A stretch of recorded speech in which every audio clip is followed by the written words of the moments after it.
تو حسن مرتضیٰ صاحب، یہ شرجیل صاحب الزام لگا رہے ہیں کہ ان کا جو سوشل میڈیا اکاؤنٹ ہے وہ اڈیالہ جیل میں آپریٹ ہو رہا ہے، تو یہ پھر اگر بالفرض یہ ایسا ہو رہا ہے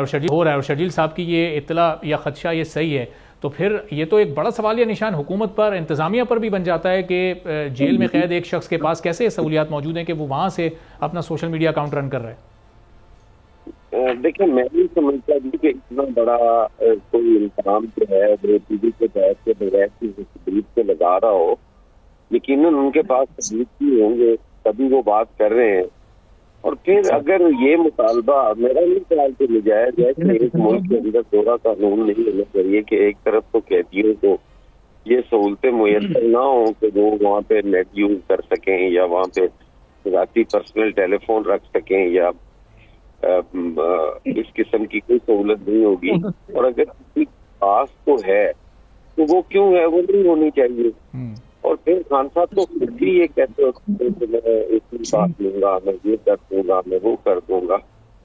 تو اس کو میرا نہیں خیال کہ کوئی شرجیل میمن صاحب نے اتنی کوئی غلط مطالبہ کر دیا ہے کہ اگر آپ سوشل میڈیا یوز کر رہے ہیں اور اداروں کے خلاف اور یہ ساری چیز،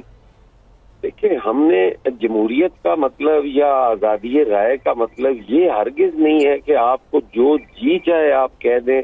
وہ آپ کے آزادی اظہار رائے میں آ جائے گا۔